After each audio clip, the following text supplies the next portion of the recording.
Komisi 3 DPR RI hari ini kembali menggelar rapat bersama Komite Koordinasi Nasional Pencegahan dan Pemberantasan TPPU terkait dengan temuan transaksi janggal Rp349 triliun. Dan bergabung bersama kami koresponden CNN Indonesia, Ausurio Ndolu di Kompleks Parlemen Jakarta. Halo, selamat sore. Rio, poin penting apa saja yang kemudian menjadi pembahasan dalam rapat di sore hari ini? Ya, selamat sore Bram. Benar sekali bagaimana rapat pada hari ini antara Komisi 3 DPR dengan Komite TPPU yang tadi dihadiri langsung oleh Menko Polhukam dan juga Ketua Komite TPPU Mahfud MD, kemudian juga ada Sri Mulyani sebagai anggota dari Komite TPPU dan juga Ivan Yustiavandana sebagai Kepala PPATK dan juga Sekretaris dari Komite TPPU yang turut hadir dalam agenda rapat dengar pendapat umum bersama dengan Komisi 3 DPR pada hari ini. Rapat tadi dimulai pada pukul 2 siang waktu Indonesia Barat yang saat ini sudah selesai dilaksanakan karena memang tadi Menkeu ataupun Sri Mulyani ada agenda untuk melaksanakan tugas ke luar negeri sehingga rapat tidak bisa dilanjutkan lebih lanjut. Namun kemudian pembahasan yang ada pada hari ini sudah selesai hingga pada saat ini. Nah, tadi pembahasannya memang cukup dinamis begitu karena kalau kita melihat bagaimana tadi penjelasan ataupun satu kesimpulan yang disampaikan oleh Mahfud MD dan juga Sri Mulyani ini dalam satu suara bagaimana mereka menyampaikan bahwa tidak ada perbedaan data dari apa yang dipaparkan oleh Kementerian Keuangan dalam rapat bersama dengan Komisi 11 DPR dan juga Menko Polhukam Mahfud MD dalam rapat bersama dengan Komisi 3 DPR. Nah, untuk mendalaminya saya sudah bersama dengan anggota Komisi 3 DPR dari fraksi PDI Perjuangan Johan Budi. Selamat sore Mas Johan. Selamat sore. Oke. Mas Johan, ini tadi kita lihat bagaimana paparan data yang disampaikan ini sepertinya semua sepakat bahwa tidak ada perbedaan data begitu ya.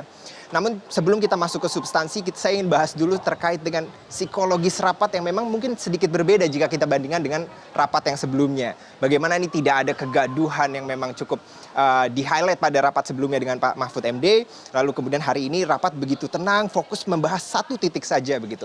Apa pendapat Anda tentang rapat pada hari ini? Ya, jadi kalau kita compare dengan rapat yang kemarin ya, yang sebelum ini dengan Pak Mahfud, dengan para PPATK, memang tadi suasananya adem ya, artinya ada quote-unquote kesepahaman lah yang sebelumnya sempat terjadi pro dan kontra seolah-olah ini direduksi menjadi persoalan orang-orang di Komisi 3 versus Pak Mahfud MD.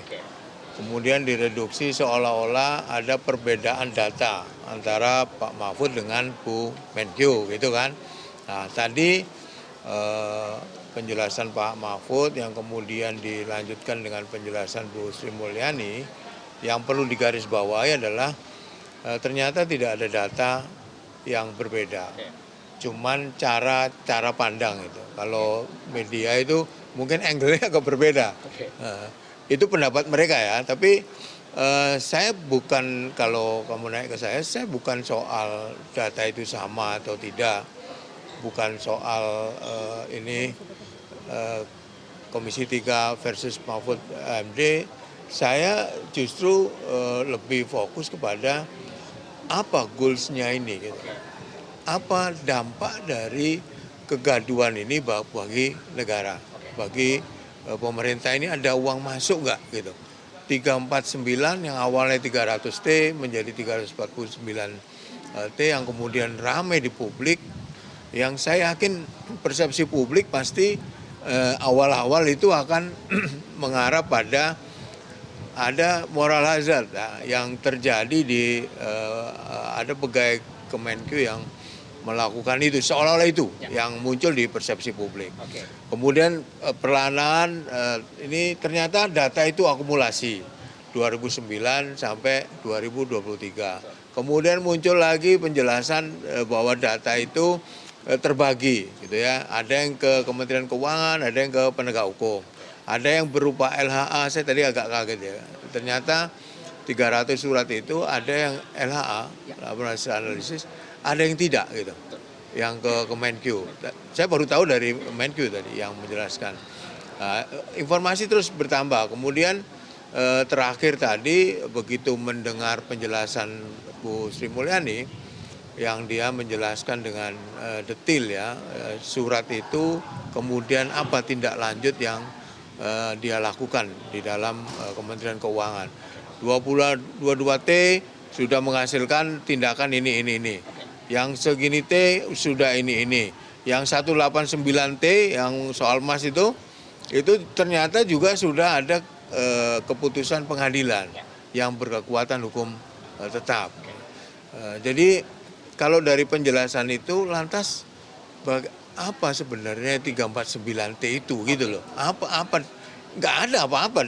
Kalau kita mau jujur ya sekarang itu hilang aja nanti minggu depan juga isu ini hilang itu karena itu tadi ternyata sudah ditindaklanjuti ya. Saya sampaikan berkali-kali. Saya sangat mendukung Pak Mahfud MD untuk membongkar kasus ini karena mungkin Pak Mahfud MD ini juga kut-ankut agak melihat kok nggak ditindaklanjuti gitu. Ini mungkin dengan disampaikan ke publik dan saya mendukung sepenuhnya itu bisa diusut secara terang. Oke Mas Johan, nah ini kan kemudian tadi Mas Johan sempat menyebut bahwa ada persepsi publik yang kemudian kalau kita lihat di media sosial atau masyarakat ketika Pak Mahfud menjelaskan bahwa ada transaksi mencurigakan sebesar 349 triliun. Masyarakat memberikan dukungan kepada Pak Mahfud begitu. Lalu kemudian dalam rapat tadi Mas Johan sempat bilang bahwa ini bisa besar kemungkinan bahwa ini akan anti klimaks nantinya karena semua sudah dijawab oleh Kementerian Keuangan begitu dengan sangat detail begitu. Dari Komisi 3 sendiri atau dari Anda Mas Johan Budi, apa yang Anda lihat, apa yang kemudian ingin ditunjukkan ataupun apa yang sebenarnya ingin dikedepankan oleh Pak Mahfud terkait dengan hal ini? Ya gini, saya tentu tidak mewakili Komisi 3 ya karena suara mungkin bisa beda. Kalau saya melihat yang tadi ya, karena ada sanksi administrasi juga yang hasil dari itu yang dilakukan oleh Kemenkyu. Saya lebih tertarik pada angka yang 189 triliun itu. Dan tadi Pak Mahfud juga menyampaikan kan akan ada satgas yang case building lagi gitu. Padahal ini kan sudah ada putusan pengadilan tetap ya. Saya setuju juga kemudian kalau timnya itu jangan hanya tim itu juga harus ada independen. Karena kalau yang itu dibalikin lagi ya kayak jeruk makan jeruk kan kalau itu di dalam itu misalnya melibatkan orang Kementerian Keuangan gitu misalnya ikut jadi apapun jabatannya ya. Kemudian tadi saya mengusulkan agar data ini juga diserahkan ke KPK karena KPK kan independen ya di luar pemerintah. Mungkin dengan data itu bisa dilihat kembali karena ini putusannya sampai PK loh. Jadi hiruk pikuk yang kemarin itu terus mana yang belum gitu diselesaikan yang mana dong? Makanya ada kalau anti klimaks. Iya tadi Bu Sri Mulyani jelasinnya detail banget tuh 2 bulan. Bahkan dia juga bisa menjelaskan yang tidak diserahkan ke Kemenkyu, yang diserahkan ke penegak hukum itu juga sudah ada 18 yang bahkan sudah diputus oleh pengadilan gitu loh. Nah terus yang tersisa apa gitu?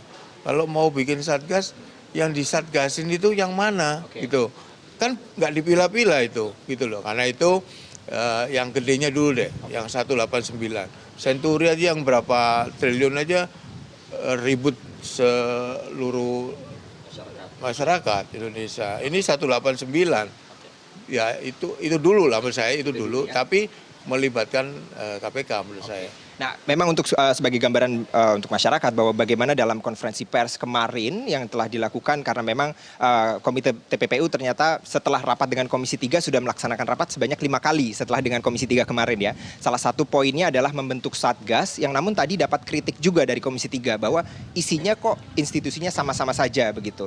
Tapi kalau ditanyakan apakah memang ini menjadi solusi yang memang cukup akan efektif atau sebenarnya akan ada langkah dari Komisi 3 lebih baik membentuk misalkan pansus ataupun hak angket bagaimana? Gini, kalau di Komisi 3 tadi kalau dari apa yang disampaikan oleh Ketua Rapat bahwa ini diakhiri sampai di sini dulu rapatnya ini. Nanti kita akan adakan rapat lagi, kan belum ada kesimpulan. Nah, kita rapat lagi. Nah nanti di dalam rapat berikutnya tadi kalau saya menyitir apa yang disampaikan oleh ketua rapat ya bahwa nanti di dalam rapat berikutnya itu akan ada jawaban dari pertanyaan-pertanyaan yang tadi kita sampaikan. Nah, mungkin dari situlah ada kesimpulan apakah ada pansus, apakah ada apa tindak lanjutnya, itu nanti setelah ada pertemuan. Tapi bagi saya yang penting adalah apa yang sudah ramai, yang kemudian memunculkan persepsi yang tidak baik kepada pajak, kepada bea cukai. Saya yakin banyak orang pajak yang masih yang baik ya, masih banyak orang bea cukai yang baik ya. Tapi stigma atau persepsi yang muncul ketika awal-awal 300T dimunculkan, 349T itu pasti ada pengaruh terhadap publik ya. Nah, ini jangan hanya sekedar itu gitu loh. Apalagi nanti isu ini kemudian tergerus oleh isu-isu yang lain. Apalagi ini menjelang tahun politik, menjelang pilpresan, ini tenggelam, muncul isu lagi pro dan kontra, sebentar tenggelam lagi, tapi nggak ada hasilnya buat bangsa. Terakhir Mas Johan Budi, ini untuk menjawab bagaimana persepsi publik yang kemudian ini melihat bahwa memberikan dukungan penuh kepada Pak Mahfud MD sebagai Ketua Komite TPPU, lalu kemudian juga kita ingat sebelumnya dalam rapat Komisi 3 banyak juga yang menilai bahwa DPR terkesan untuk tidak mendukung langkah dari Pak Mahfud untuk membongkar 349 triliun. Bagaimana komitmen dari DPR terakhir? Saya mendukung ini dibongkar, dan saya lihat teman-teman di Komisi 3 juga tidak ada satupun yang kemudian menghambat ini dibongkar. Bahkan kalaupun ada pansus itu adalah dalam rangka untuk ini agar dibongkar sejelas-jelasnya. Kalau bahkan tadi Pak Mahfud kan dia bilang, ditanya setuju juga kalau ada pansus atau yang lain ya. Poinnya kan tujuan kita sama, ini dibongkar detil-detilnya, tapi ada goals-nya, ada tujuannya, ada apa yang mau kita capai dengan rame-rame ini. Apa itu? Ya harusnya ada uang yang harus dikembalikan dong. Kalau ini sebagai bentuk kejahatan, apalagi di awal-awal kan TPPU. Nah, kemudian hasilnya selain habis itu udah hanya Satgas saja gitu misalnya. Dan Satgas ini juga nanti kita lihat bagaimana. Kita pernah mendengar ada saber pungli, pernah dengar nggak? Sekarang kemana itu saber pungli misalnya? Jadi ya kita mendukung ini dibongkar total ya, dan duit negara kembali. Oke, baik. Cukup informasinya Mas Johan Budi, terima kasih banyak. Kita nantikan bagaimana langkah dari Komisi 3 bersama dengan Komite TPPU ke depan, apalagi adanya pembentukan Satgas ini begitu ya. Terima kasih Mas Johan Budi. Baik, terima kasih. Mari Mas. Berikut informasi dari anggota Komisi 3 DPR dari fraksi PDI Perjuangan Johan Budi yang menyatakan bahwa akan mendukung, Komisi 3 DPR akan tetap mendukung bagaimana Komite TPPU akan menyelesaikan ataupun membuka ataupun memperjelas kepada publik terkait dengan transaksi mencurigakan 349 triliun, apalagi adanya ide untuk membentuk Satgas untuk memonitor kasus ini agar tidak anti klimaks begitu kalau seperti yang disebutkan oleh Johan Budi. Bram. Baik, terima kasih atas laporan Anda, Ausuryo Ndolu yang melaporkan langsung dari Gedung Senayan, Jakarta. Selamat kembali bertugas.